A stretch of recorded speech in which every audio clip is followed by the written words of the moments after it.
Olá, estamos começando mais um Além das Montanhas, um programa da TV MP com debates diários e que traz hoje o tema sobre a proteção integral à criança e ao adolescente. Participam comigo deste programa a promotora de Justiça de Defesa da Criança e do Adolescente de Paracatu, Maria Constância Alvim, que conversa com a gente de forma remota, e aqui no estúdio está comigo a advogada civil e de família, Fernanda São José. Muito bem-vindas, obrigada pela presença de vocês aqui na TV MP.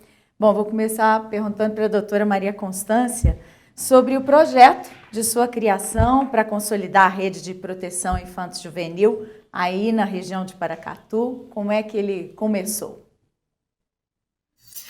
Olá, quero agradecer, a oportunidade de esclarecer esse projeto que me é muito caro. Deu muito trabalho agora em 2022. E vou aproveitar a oportunidade de também agradecer a rede de Paracatu, a rede de proteção à criança e adolescente de Paracatu, que abraçaram esse projeto. Bem, na verdade, minha intenção em 2022 era ter um projeto social para o marco da primeira infância, para que a gente tivesse um plano municipal do marco da primeira infância em Paracatu. Acontece que nós acabamos de, digamos assim, sair da fase crítica de uma pandemia, né? E quando eu fui atuar com essa rede, eu vi essa rede de proteção, eu vi que nós estávamos, digamos assim, meio perdidos. E o trabalho ainda era muito judicializado, o que engessa, né, dificulta, porque, por natureza, o Poder Judiciário é mais formal.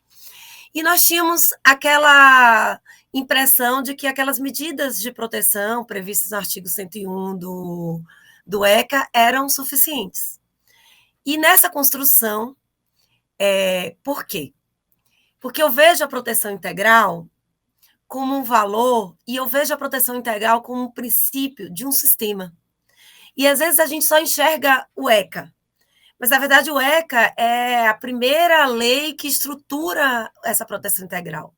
Mas a proteção integral ela vem da Constituição, ela vem da Declaração de Direitos Humanos, das diversas normas internacionais que falam sobre o tema. E eu acho que a gente continua implementando essa proteção integral que a Constituição trouxe com tanto primor. E a gente tem leis como a Lei Menino Bernardo, de 2014, e a Lei Henri Borel. E foi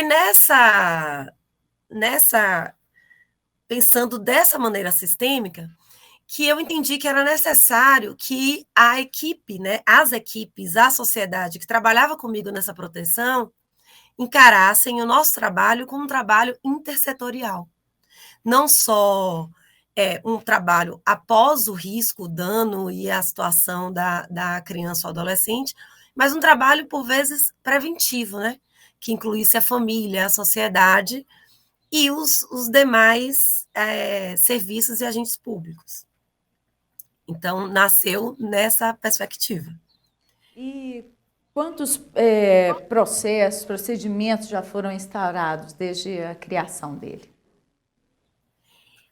Olha, eu nem estou com a minha pauta atual, mas a minha demanda de infância e juventude em Paracatu, eu sou só uma promotoria, mas a minha demanda, ela corresponde à demanda de comarcas, comarcas próximas aqui, justamente porque eu acredito nessa atuação resolutiva.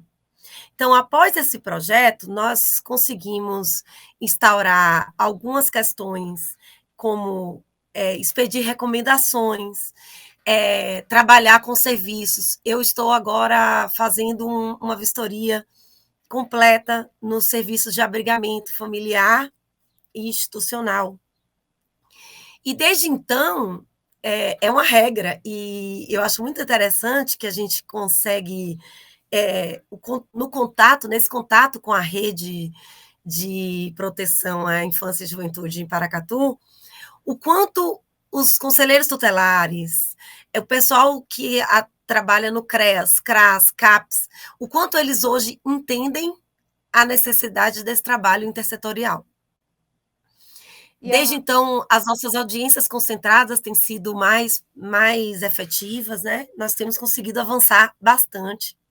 Ainda não alcançamos a perfeição, e acho que nunca vamos alcançar. Como eu disse, eu acho que o princípio da proteção integral, ele continua evoluindo e se instaurando, mas acredito que a gente evoluiu bastante. Sim, e também é recente, né, o projeto. Eu tenho uma informação aqui de que já são 62 procedimentos instaurados, e a finalidade deles é mesmo de investigação, de denúncias de violência contra crianças e adolescentes. A gente parte da ideia de apurar, verificar a situação de risco, mas a finalidade é criar esse serviço arraigado em Paracatu, em rede, para que não aconteçam as violências e as situações de risco. Na verdade, a minha ideia é: vamos trabalhar nos casos que já temos, para que os próximos casos a gente já tenha um fluxo e as pessoas já saibam como evitar o ápice de uma situação de risco, de um abrigamento de uma criança e adolescente. A ideia é essa. Doutora Esse Fernanda, trabalho em rede, ele traz... Vou só te interromper um minutinho para passar a pergunta para a doutora Fernanda sobre a atuação da OAB em projetos assim, como é que a ordem vê esses projetos?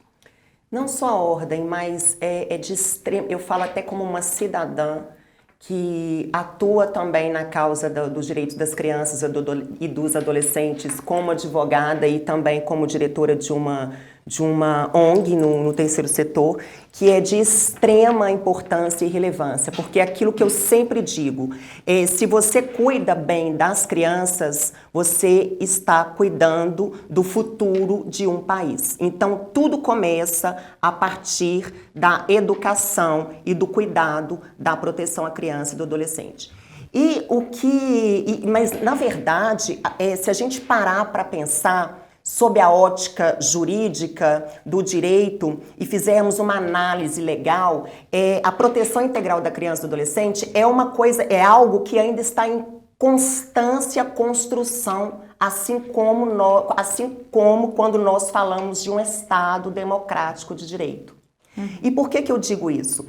Só a partir do atual ECA, do atual Estatuto da Criança e do Adolescente, que entrou em vigor na década de 90, que as crianças elas passaram a ser tratadas pelo Estado como sujeito de direitos detentores de personalidade jurídica.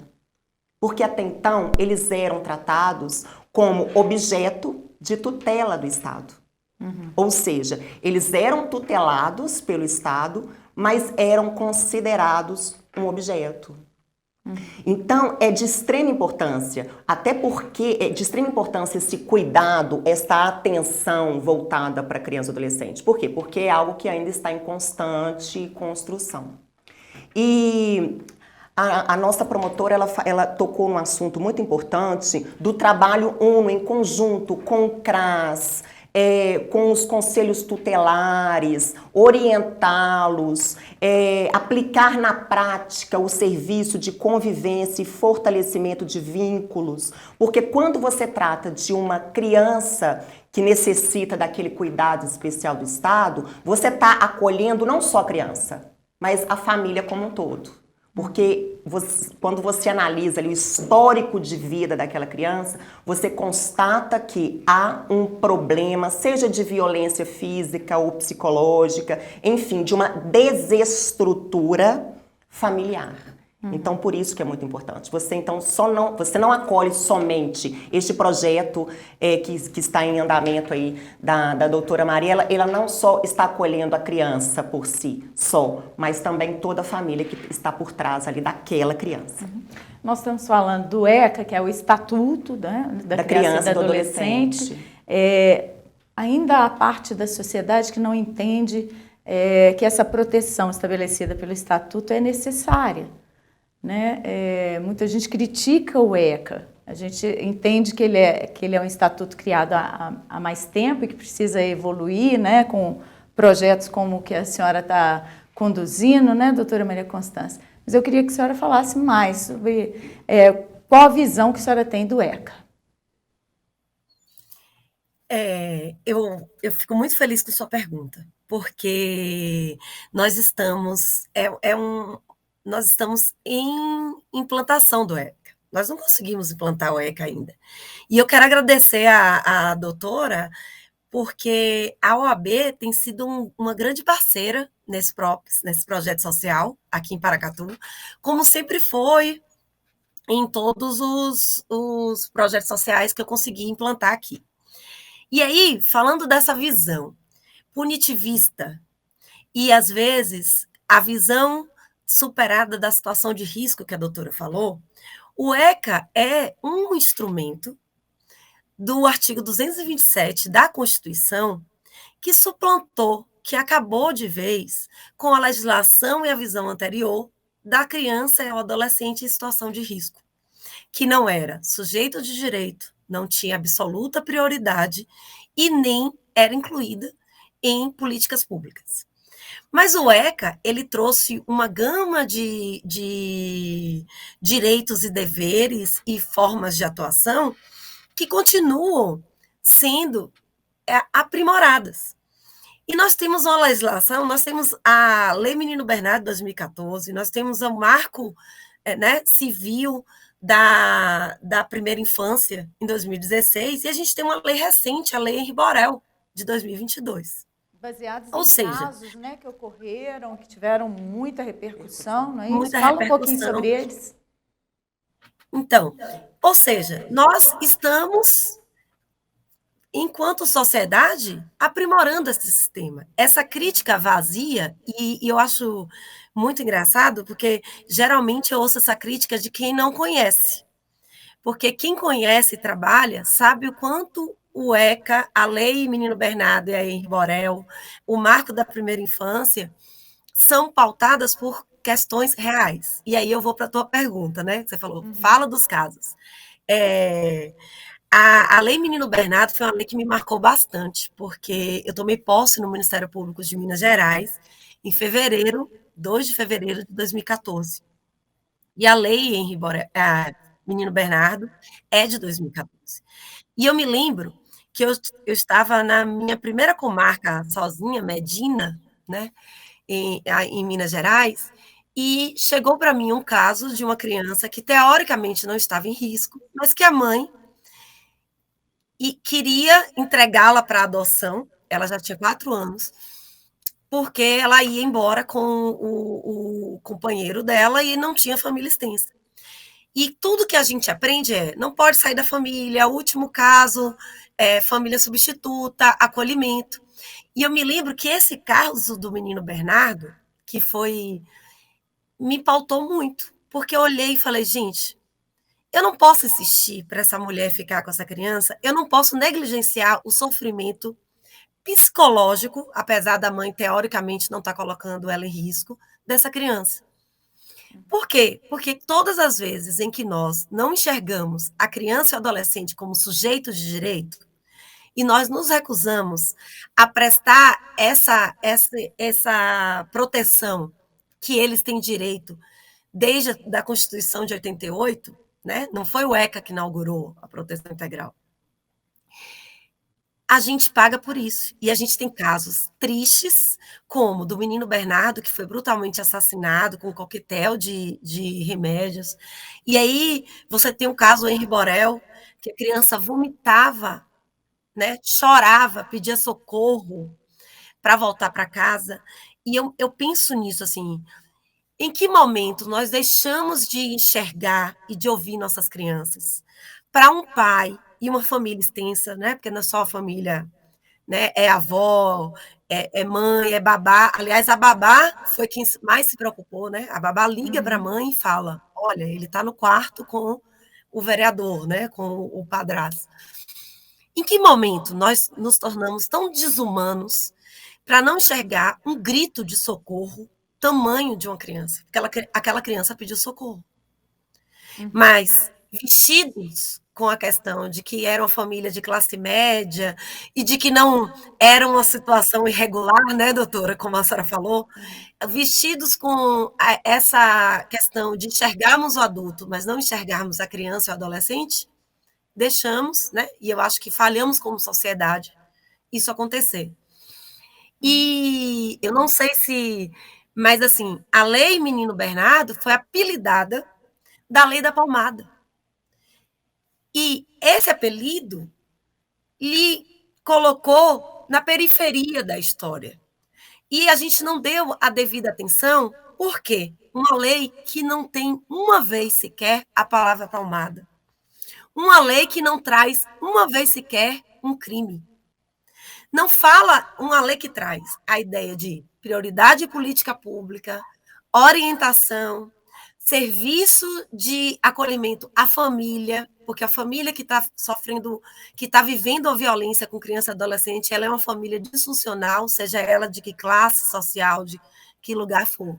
Mas o que a gente fez? A gente colocou, então, a gente faz isso com o ECA, né? Então, existe uma falácia de que o ECA só protege o menor infrator, como se o ECA não fosse um sistema. E a gente faz isso com a Lei Menino Bernardo, e agora vamos ver se a gente aprende com a Lei Henri Borel, né? Vamos ver se a gente aprende que esse sistema não tem que ser respeitado. Esse sistema é imprescindível para o futuro do nosso país. Doutora Maria Constância, vou te interromper, a gente vai para um breve intervalo, depois eu vou voltar com vocês duas, comentando sobre o que é possível aperfeiçoar nesse sistema, nessas leis, né, de proteção às crianças e adolescentes. Aguarde, a gente volta já.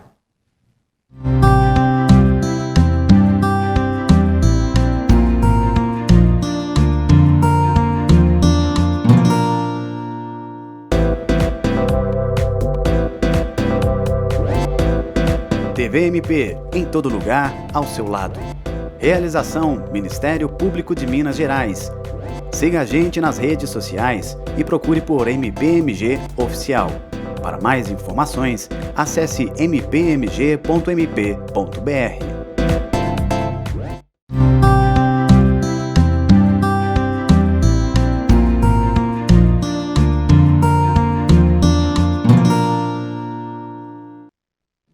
Voltamos ao nosso debate sobre a proteção integral à criança e ao adolescente.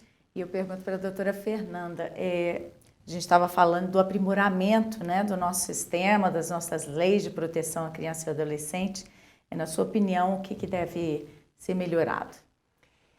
Não só em relação às leis de aprimoramento da criança e do adolescente, mas da legislação como um todo, eu entendo que no Brasil existem em vigor muitas leis positivas, mas que na prática elas não são aplicadas. E isso vai muito também, isso tem muito a ver também com a falta de informação social. É aquilo que a doutora Maria comentou. Tem críticas, as pessoas fazem críticas, né? A sociedade às vezes faz críticas ao Estatuto da Criança e do Adolescente, mas não tem uma noção prática do que aquele conjunto de normas tem, né, de benefício para fazer na prática de uma família, na prática da vida de uma criança. Como por exemplo? Como por exemplo, quando a gente fala de proteção integral da criança e adolescente, da busca pela proteção da criança e adolescente, a gente não está falando, e dos direitos e garantias fundamentais desta criança e adolescente, a gente não quer dizer que vamos protegê-la, vamos mostrá-la, vamos dá-la somente os seus direitos. Não. É mostrar a esta criança e adolescente que está em fase de desenvolvimento psicofísico, de uma forma consciente, consistente, quais são os seus direitos e deveres na prática. Então, ou seja, não é só mostrar o bônus, mas o ônus também das suas escolhas, do exercício da sua autonomia privada. Porque todas as escolhas na vida de um cidadão têm o ônus e o bônus. Então, quando a gente fala, olha, proteção integral da criança e do adolescente, os direitos e garantias fundamentais da criança e do adolescente, não é simplesmente, única e exclusivamente, passar a mão na cabeça dessa criança. É prepará-la de forma consciente e consistente enquanto um cidadão em fase de desenvolvimento psicofísico, para que ele se torne um cidadão detentor de direitos e garantias fundamentais e que tenha autonomia clara e consciente de se tornar um cidadão que irá tomar decisões autônomas e consistentes em sua vida. E, na sua opinião, o ECA estabelece isso de O maneira ECA estabelece bem feita? isso. O ECA estabelece isso. E não só o ECA, a organização, salvo engano, a doutora Maria Constança pode me corrigir se eu estiver equivocada aqui, mas a ONU tem muitos instrumentos normativos que mostram, que trazem isso. Tem a Organização Mundial dos Direitos Humanos, não só o ECA, única e exclusivamente. Existem vários princípios norteadores do Estatuto da Criança e do Adolescente que, quando você vai analisá-los pormenorizadamente, ele mostra isso. Que essa proteção não quer dizer passar a mão na cabeça, e sim preparar aquele cidadão que está em fase de desenvolvimento e mostrá-lo os seus direitos e deveres para com a sociedade, para com a família, para com o outro. Então, é isso que está em voga. Doutora Maria Constância, a senhora está falando aqui que as leis são boas, mas elas não foram bem aplicadas até hoje, né? É o caso do ECA, por exemplo?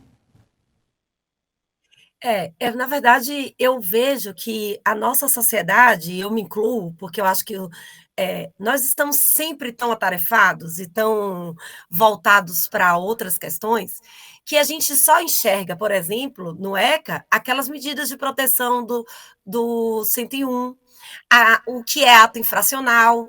E, na verdade, o que nós temos, como eu falei, é um sistema.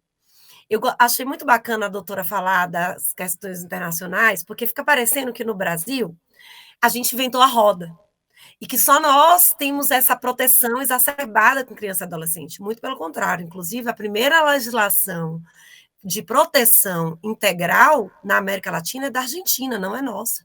E é bem anterior a nossa.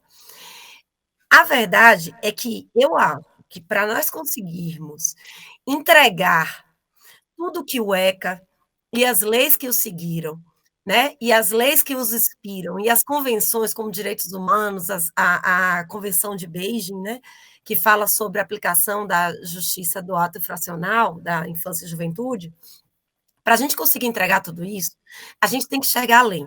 Então, a gente tem que ir, primeiro, no debate, a gente tem que qualificar, a gente tem que falar sobre, como a gente está fazendo aqui, né? Nesse momento, uma oportunidade única de falar sobre isso. E a gente precisa levar a criança e o adolescente, a rede de proteção intersetorial para a política pública. Qual foi a minha intenção quando eu instaurei esse PROPS? Foi trazer o debate. E, assim, eu fiz um calendário de comemorações, de marcos, que está se realizando ao longo desse ano. E esse calendário é para colocar na parede? É para tirar foto? Não, esse calendário é para dizer assim, sociedade, poder legislativo, né, municipal, poder executivo municipal, sociedade. Eu vou ter um evento no Rotary na sexta-feira. Isso era impensável, ter um evento no Rotary para falar sobre adolescente. E a gente trouxe a sociedade. Eu me lembro que a gente fez, em abril, uma palestra muito importante na OAB. Sabe sobre o quê? A doutora vai me entender bem. Sobre benefício de prestação continuada. Porque o benefício de prestação continuada, ele tem requisitos que ele pode ser aplicado à criança e adolescente. Mas eu percebi na minha atuação que o direito previdenciário, né, o direito assistencial, ele tinha sido tirado das crianças e adolescentes, só se enxergava em Paracatu para o adulto, né, o idoso que não tinha contribuído. Então, é um todo. Eu acredito que nós ainda temos uma visão um tanto míope, só enxergamos determinadas questões e deixamos de ver o quanto o ECA, todas essas leis que eu citei, né, desde 2014 para cá, a própria Lei Maria da Penha, né, que hoje foi trazida pela Lei Henri Borel para esse sistema, né, e também protege crianças e adolescentes, trazem mandamentos que dizem: poder, sociedade, é preciso que a criança e adolescente sejam prioridades na política pública, na política de educação, na política de saúde, na política de saúde mental. Doutora Fernanda, quais são Então, os problemas que vocês enfrentam na proteção desses menores?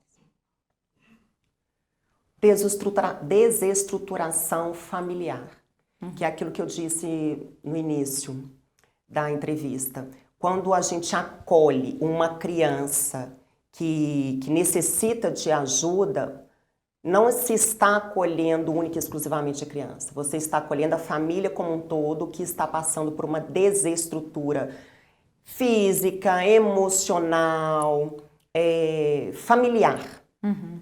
Então, você não trata só da criança, você acaba tratando da família. Uhum. E no atendimento de saúde, essas crianças e adolescentes, né? Saúde em geral, saúde mental. Péssimo. Eu vou te dar um exemplo aqui prático, tá? De um trabalho que eu fazia na Pedreira Prado Lopes, que é uma comunidade aqui em Belo Horizonte, uma das maiores comunidades de Belo Horizonte. E lá, praticamente pela metade, o responsável pela metade da comunidade como um todo era um único CRAS, no qual, neste único CRAS, funcionava um único funcionário público, um único conselheiro tutelar que era responsável por todas aquelas crianças ali. Uhum. Então, chega a ser algo absurdo na prática, sabe? Por isso essa importância de trabalhos sendo unificados junto com o poder público, as prefeituras, escolas também, as escolas públicas e particulares, Ministério Público, Judiciário, OAB. Essa união é muito importante na prática. Essa que é a verdadeira rede de proteção, né, doutora Maria Constância? Não só de quem está trabalhando nesse serviço de atendimento direto a crianças e adolescentes, toda a sociedade. E essa questão de toda a sociedade, ela vai implicar na família. Quando eu falei da questão de política pública, eu tenho uma grande amiga que ela é psicóloga no STJ, e ela me mandou um material falando sobre um estudo sobre a quantidade, né, a questão da gestão de vagas de creches, o quanto isso impacta na saúde mental da mulher. E essa questão da ausência do serviço que a doutora falou, ela é uma realidade. Ontem eu fiz uma reunião multidisciplinar sobre um caso de um adolescente que está na APAE e que tem várias questões, e a mãe dele, a gente já detectou que ela está num processo depressivo. Eu não sei diagnosticar, mas notoriamente ela não tem aderido aos serviços oferecidos. E o que ela me disse é: doutora, eu moro no bairro, num bairro distante, e eu tenho que pegar 3 ônibus para chegar na Moreiras, num único CAPS que existe em Paracatu. Então, assim, a gente tem que ver que política pública é o que vai efetivar isso. A gente precisa pensar em transporte, em educação, em acesso. Eu acho que nós vivemos, assim, nós temos os direitos de várias gerações. Para mim, em relação à proteção à criança e adolescente, nós tivemos um primeiro grande passo, que foi o ECA, a Constituição. Nós estamos vendo um segundo grande passo, que são essas leis que estão ampliando direitos e criando, mas eu acho que o nosso terceiro grande passo é efetivar e trazer a política pública para a absoluta prioridade. E eu não estou falando nenhuma novidade, não. No artigo 4º do ECA, no parágrafo 1º, um parágrafo único, está lá o que é absoluta prioridade. E no inciso 3º, salvo engano, fala lá, prioridade orçamentária e na aplicação de políticas públicas. Então, não é algo novo. A verdade é que a gente está se repetindo, e aí é o que eu acho a importância do debate em momentos como esses, que a gente tem que atentar para isso e trazer a população para o nosso lado. A população tem que enxergar o quanto proteger a criança e adolescente é proteger a mulher, é proteger o idoso, é proteger a família, é proteger o futuro. Nós só teremos trabalhadores saudáveis se essas crianças não começarem a trabalhar com 7 anos de idade e aos 18 estiverem com problema de coluna, não estudaram e não estão prontos para ser empregados. Então, é um ciclo, né? A proteção integral à criança e adolescente é uma proteção integral à nossa sociedade. É engraçado que a sociedade se preocupa com a violência que possa ser gerada por crianças e adolescentes, mas não se preocupa em evitar que elas sejam vítimas da violência para que não se tornem adultos violentos, né? Eu penso muito nisso.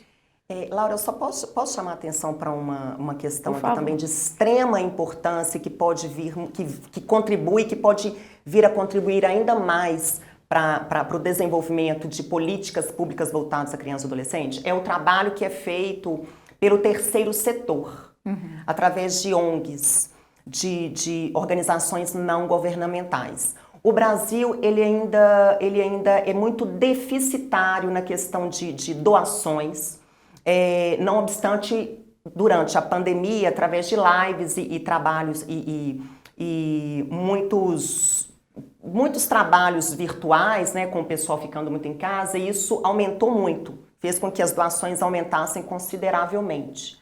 Mas ainda tem muito que melhorar, porque através das ONGs, dessas organizações não governamentais, a gente pode fazer um trabalho muito bem feito voltado à criança e adolescente. Mas as pessoas ainda têm uma visão, porque as ONGs elas são muito assistencialistas. Não, muito pelo contrário. Porque as ONGs elas fazem um serviço que é de responsabilidade do poder público. E mais, as ONGs, para elas conseguirem as licenças como OSC, OCIP, enfim, dependendo do seu viés de atuação na prática, ela passa por uma série de autorizações, permissões, certificações temporárias, ou seja, olha, se você não seguir aquilo ali à risca, você perde a sua certificação. É uma complementação do serviço público onde o poder público falha. Isso, e aí eu falo até para a advocacia também, sabe? Que é uma área que ainda em outros estados, como em São Paulo, isso já é uma área de atuação que vem ganhando muito espaço, mas que ainda é uma área de atuação, de uma certa forma, deficitária no estado de Minas Gerais. E que eu venho recebendo constante pedidos, inclusive através da ESA, que é da Escola Superior de Advocacia, que eu estou lá na coordenação pedagógica, de, olha, vamos fazer cursos, vamos fazer uns cursos especializados, palestras, debates voltados a esse terceiro setor para ver como que atua na prática. Então, isso é muito importante. E aí também é importante estes debates para que possamos conseguir com isso parcerias, não só públicas, mas privadas também, de isenção tributária, sabe? Através da ONG, por exemplo, que eu atuo, eu consegui, foi a primeira instituição no estado de Minas Gerais que conseguiu isenção tributária através de uma empresa que ajudaram crianças no norte de Minas, investindo no esporte, ou seja, elas saem ali da marginalização, digamos assim, né? E vão o quê? Exercer o esporte. O esporte também é um meio aí de muito importante, sabe? Para convívio social, para dar dignidade a essas crianças. Eu vejo que às vezes a sociedade cobra do poder público, né, que tome alguma medida para se evitar o problema das crianças e adolescentes que podem vir que estão marginalizados, né? Mas quando há leis que exigem da sociedade o papel dela, das empresas, por exemplo, né? Por exemplo, uma ONG de capacitação para o trabalho, né? Existe uma lei que determina que empresas de tal porte recebam esse tipo de mão de obra, né? primeiro trabalho, né? Mas muitas vezes a empresa paga e não recebe esse Às vezes jovem, preferem, né? ou às vezes preferem pagar lá os tributos, tá, para o governo, que não sabe onde vai ser aplicado, não estou fazendo crítica a nenhuma política partidária aqui, mas não quer investir numa ONG que, na verdade, vai ter que prestar contas, tanto a contabilidade desta empresa, quanto a contabilidade da sua instituição. E, por exemplo, se esta ONG que conseguiu uma parceria com esta empresa de isenção tributária, você acha que ela vai querer, digamos, vulgarmente falando aqui, Data Vênia, se queimar e não fazer uma prestação de contas pormenorizadas e deixar de futuramente ter, né, construir futuras parcerias? Por óbvio que não. Ok. No próximo bloco, a gente vai falar sobre a estrutura da rede de atendimento aos conselhos tutelares, se eles têm sido eficazes nesse primeiro recebimento de denúncias de violação dos direitos das crianças e adolescentes. Aguarde.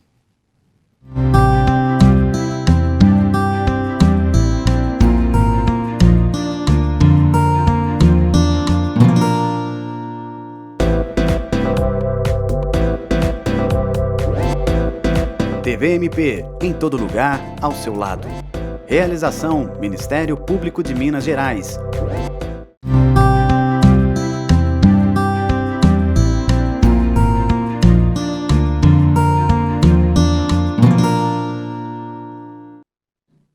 De volta ao Além das Montanhas, que hoje trata do Sistema de Proteção Integral à Criança e ao Adolescente. Eu queria começar perguntando à doutora Maria Constância como é hoje a estrutura dos conselhos tutelares, por onde entram, né, as demandas de denúncias de violação dos direitos das crianças e adolescentes. O Conselho Tutelar é um órgão fundamental, né? E foi outra grande evolução do ECA, né? Essa ideia de você ter um conselho para aplicar, que tem poder de aplicar medidas, e que é voltado exclusivamente para a proteção de criança e adolescente. E essa pergunta é muito interessante, porque a gente tem uma série de questões, né? A violência sexual, a gente tem uma lei do depoimento especial para evitar a revitimização. Aqui em Paracatu, também no âmbito do PROPS, a gente tem se preocupado com isso. Então, coisas que aconteceram ao longo do projeto que me fazem pensar bastante. Primeiro, me dei conta de que o Conselho Tutelar aqui tem 5 membros, e há um desinteresse atualmente por assumir um cargo no Conselho. Por quê? A remuneração não é vantajosa, né? Exige nível superior, e um número reduzido de conselheiros. Então, essa foi uma preocupação que nós tivemos, já estamos tendo um feedback bacana do Poder Executivo e do Legislativo de aumentar o número de conselheiros e remunerar melhor. É uma preocupação que nós temos. Fora isso, nós temos criado um fluxo, né? E eu fiz uma reunião com a saúde e com o Conselho Tutelar em Paracatu, com a delegacia, né? Com a Polícia Civil e a direção do hospital. Para quê? Como será esse primeiro atendimento, né? As notificações na saúde, como são feitas, a criança e adolescente vítima de violência, e por vezes da violência sexual. O que acontecia aqui? Esse conselho tutelar pegava essa criança e ia fazer o exame de corpo de delito e era jogado, estava no hospital, era levado para o CEM, para o centro, para o laboratório, e isso se perdia. Agora nós estamos com um trabalho bem bacana. Primeiro, a Polícia Civil e a PM e o Conselho Tutelar têm sido orientados e têm participado bastante a não pressionar por essas informações. Então, se a criança e adolescente quiserem falar, ok, mas se não quiserem, deixar para que seja feito no momento oportuno do processo, né? A gente tirou da Secretaria de Saúde aquela impressão de que esse atendimento à criança e adolescente era produzir provas, e eu sempre falo isso com eles, o que menos importa é a prova. A gente vai produzir a prova, vai ter o processo. Mas eu preciso de um atendimento humano, acolhedor a essa criança e adolescente, e a gente está construindo esse fluxo em Paracatu. Nós fizemos uma reunião muito bacana com a saúde e o conselho, e nós vamos ter, em novembro agora, um retorno para ver o feedback, se esse fluxo está funcionando e se ele tem sido mais humanizado no tratamento dessas vítimas.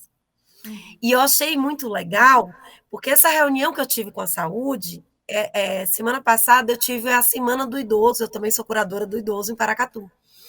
E eu achei muito legal que o diretor do Hospital Municipal, com essa questão que a gente trabalhou da notificação compulsória dos agravos à saúde de crianças e adolescentes, ele já está usando também para a questão dos idosos. Você vê como é um sistema, né? Como você vai fomentando a rede em um âmbito, que é da infância, né? E essa rede, ela vai se construindo para acolher demais vulnerabilidades. E tem dado bons frutos. Doutora Fernanda, é preciso reforçar e melhorar as condições para quem trabalha nesse atendimento para que ele seja melhorado também, né? Eu Essa concordo. é a sua visão? Completa e absoluta, essa é a minha visão. Melhorar a estrutura física do local onde eles trabalham. Às vezes, quando eles têm uma estrutura física considerável, como essa questão da pedreira, não tem uma estrutura humana, ou seja, um funcionário só para cuidar da metade, mais da metade da comunidade, salário deficitário. Então, uma estrutura como um todo. E uma outra questão também que a doutora chamou atenção por exemplo, a criança precisa de um atendimento. Às vezes nós da instituição conseguimos atendimento. Isso já aconteceu. Conseguimos aqui, ela sofreu abuso, então do padrasto, nós conseguimos um psicólogo. Aí a mãe vira e fala, olha, mas aí como é que a gente vai chegar até aqui? A gente tem que pegar 3 ônibus e eu trabalho. Então eu só teria condições de trazê-la à noite. Então a gente tem que procurar atuar, nós devemos procurar atuar com políticas públicas, privadas ou do terceiro setor, mas que funcionem na prática, de forma factível, de forma fática, ali no dia a dia, porque senão não adianta. Serviços itinerantes, né, de atendimento de saúde, psicológico, existem e devem ser reforçados, né? Por exemplo, se é difícil para a população ir até o serviço chegar até eles. Uma ideia, desde que, isso é minha opinião, desde que este serviço itinerante não seja itinerante no serviço. O que eu quero dizer com isso? Tem um dia específico, um horário específico de passar ali naquela região, daquela determinada comunidade. E este serviço e horário é constante. Exemplo, toda semana, tal dia da semana, tal horário, vão estar ali disponíveis. Não adianta ser esporádico. Não adianta ser esporádico. Aí de nada adianta, porque um trabalho psicológico, uma criança que sofreu um abuso, seja físico ou psíquico, que vai demandar aí um trabalho psicológico, um acompanhamento psiquiátrico, às vezes com remédios, a gente não sabe, demanda aí uma continuidade. E aquilo que eu disse e repito, o problema às vezes não está só na criança, e quando está só na criança, a gente acolhe a família inteira. É um trabalho em conjunto. Doutora Maria Constância, isso é feito aí, o projeto prevê esse tipo de atendimento? De chegar até as famílias, até as crianças e adolescentes? Eu amei a sua pergunta, porque esse é o grande desafio, né? E aí, por isso que eu falo de políticas públicas. Eu choro muito por um CRAS itinerante e a gente tem que entender que Minas Gerais é um estado imenso, de municípios grandes, com grande população rural. Então, não adianta a gente conseguir chegar no centro ali e não conseguir chegar nessas comunidades que às vezes estão isoladas, né? É uma luta nós aqui em Paracatu, tenho conversado muito com a secretária de Cidadania e Habitação para conseguir um serviço itinerante. Ontem, nessa reunião multidisciplinar que eu citei aqui para vocês, eu conversei com o pessoal da saúde do CRAS e do CREAS sobre a necessidade de se efetivar busca ativa. E busca ativa, porque você tem um adolescente que está usando álcool e droga. Esse adolescente, não adianta o CAPS ir lá, marquei a consulta para você tal dia, você comparece lá. Não vai comparecer. E a gente só vai se preocupar com ele quando ele cometer um ato infracional. Até ele cometer um ato infracional ou causar violência dentro de casa, ele não é preocupação. Não existe uma política de saúde mental. Essa é uma luta nossa. E é por isso que, particularmente, eu acredito em política pública. E, assim, fico muito feliz da doutora Fernanda trazer essa questão do terceiro setor, da sociedade engajada. Por quê? Porque, infelizmente, o Estado não dá conta de tudo. E está lá na Constituição, né? Família, Estado, sociedade, somos todos responsáveis. E, assim, a gente só vai sair do apagar incêndio, do punir, do ficar preocupado com a violência já ocorrida, quando a gente implementar a política pública. Então, a gente tem que ter uma noção. Na educação, eu tenho casos aqui em Paracatu do adolescente que foi internado, voltou, está bacana, querendo trabalhar, começar a vida, mas ele não pode estudar naquela escola, porque naquela escola ele é ameaçado. E você não tem política nenhuma na educação para adequar esses casos. E a impressão que eu tenho é que eu tenho um caso aqui do menor, vou falar só o primeiro nome, um adolescente, Felipe, que para mim nós falhamos. Esse menino acabou sendo assassinado por um grupo rival, por isso. Ele aderiu a alguns tratamentos, a gente teve um fortalecimento de vínculos, que é essa política contínua que a doutora falou. Fortalecimento de vínculo não se faz do dia para a noite, mas ele voltou para a realidade que ele vivia antes e acabou sendo vítima de uma violência em que ele estava inserido. Então, é fundamental. E aí, não vai sair do CRAS, do CREAS, vai sair da Câmara de Vereadores, da Prefeitura. As pessoas precisam cobrar e tirar esse estigma de enxergar a criança e adolescente como objeto de direito. Vamos cobrar políticas públicas, porque nossas crianças e adolescentes são sujeitos de direito. Uhum. A gente está falando muito do atendimento voltado para a família, né? O que é preciso fazer? Como é possível evitar esse rompimento dos vínculos familiares? Como é que vocês estão trabalhando isso aí? Nós temos vários programas que se propõem a isso. A gente tem o Programa Saúde da Família, a gente tem o PIAF, a gente tem programas da assistência social e na saúde que deveriam funcionar assim. O problema é que a gente tem hoje uma cobertura pequena e uma cobertura nos lugares de fácil acesso. E, geralmente, as famílias disfuncionais estão em lugares de difícil acesso. Então, a verdade é, como eu falei desde o começo, a gente tem o direito prevendo isso, né? A gente tem esse sistema construído de uma maneira muito clara, políticas públicas, como chegar, o que fazer. O que a gente não está conseguindo é transformar isso de maneira efetiva. E até quero convidar a doutora Fernanda para vir para Paracatu e ajudar a gente a fomentar esse terceiro setor. Mas, assim, a gente tem um terceiro setor, às vezes, engessado.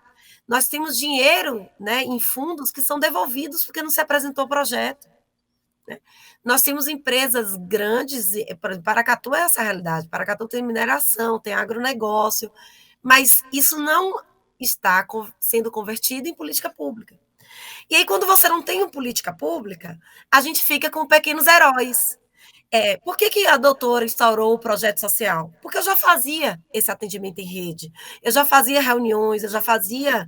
O que eu quero é que, independente da doutora Maria Constância, doutor Paulo, independente de quem esteja na minha cadeira, essa rede funcione, ela exista, ela seja real.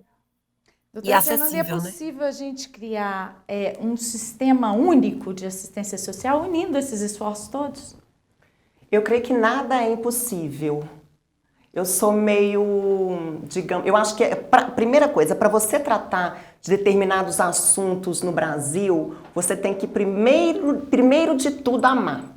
Então, se tem uma coisa que eu amo, eu até ia comentar, olha, quem ama criança, ama idoso. Sem saber, a doutora Maria Constância já comentou que trabalha também com idoso. E eu já estava pensando nisso. Quem ama criança, vulneráveis, ama o Precisam idoso, de ama maior os animais, proteção. são os vulneráveis. E eu tenho um amor incondicional a estes vulneráveis. Então, nada é impossível. O que eu entendo é que seja necessário acolher estes grandes empresários, estas grandes indústrias, estes grandes industriais, no seguinte sentido, acolher, explicando para eles, olha, ao invés de você pagar os seus tributos, invista neste trabalho. Porque eu digo e repito, por exemplo, esse fundo que eu consegui de isenção tributária para o Norte de Minas e foi o primeiro aporte que Norte de Minas recebeu para ajudar no esporte de crianças vulneráveis, a contadora, quando a minha contadora, a contadora do instituto que eu atuo, entrou em contato com a contadora da empresa, ela virou e falou assim, nossa, eu trabalho nesta empresa há 22 anos. Nunca os empresários receberam nenhuma instituição. Centenas de milhares já bateram a porta e eles sempre tiveram dúvida, um medo, assim, sabe? Ou seja, porque não são informados, porque não sabem como que isso funciona na prática. É um setor ainda que está amadurecendo, que tem que ser explicado, que ainda é muito verde, principalmente no estado de Minas Gerais. Aí ela me disse, olha, há 22 anos eu trabalho aqui, eu até assustei quando a contadora entrou em contato comigo, a sua contadora entrou em contato comigo para falar que os empresários, que os donos das empresas estavam dispostos a bater no tributo, né, a bater nos tributos que iriam ser pagos ao governo para investir nesse projeto social. Uhum. Ou seja, porque eles não tinham conhecimento. Entende? Ao contrário de São Paulo. São Paulo, às vezes, a gente vai para lá, faz evento em hotéis, em congressos, explicam para os empresários, eles já olham com outros olhos e falam, não, eu prefiro investir aqui do que pagar para o governo e não sei onde que meu dinheiro vai ser aplicado. Vou investir. Até porque, como eu disse, o certificado SEBAS, OCIP, OS, dependendo da linha que a ONG seguir, aquilo ali é semestralmente, periodicamente avaliado. Se você não seguir a risca, você perde. Autorização, né? Isso, uma agulha que não for comprada, você recebe lá o valor que vem lá da isenção tributária da empresa, tá? Numa parceria. Esse aporte você tem que prestar contas pormenorizadamente. Uma agulha que for comprada e que não for aplicada no terceiro setor, ali naquele projeto social, você tem que pagar. E como você está mexendo com dinheiro público, né, que ia ser para o governo e está indo para o terceiro setor, há interferência direta do Ministério Público. Uhum. Que está ali para verificar, para olhar, ou seja, uma segurança a mais ainda que esses empresários terão de que este dinheiro será integralmente aplicado de forma correta naquele projeto que ele está apoiando, que ele está acolhendo. Quer dizer, além dos impostos que a gente paga, que vão para estruturas como dos conselhos tutelares, nesse caso, como a gente estava falando, tem também essa possibilidade de isenção tributária. Por exemplo, eu mexo com transporte, aí tem que ver lá qual que é o objeto, né, estatutário, o objeto do contrato social daquela empresa, para ver se pode ser aplicado naquela ONG, na finalidade daquela ONG. Qual a isenção tributária? Eu mexo com transporte, eu mexo com alimentação, etc. E por aí vai. Ok, eu espero que esse caminho de um sistema único vocês consigam criar, né? Muito obrigada pela participação de vocês aqui e sejam bem-vindas sempre aqui na TVMP. O Além das Montanhas termina por aqui, mas nosso programa é diário. Fique com a gente.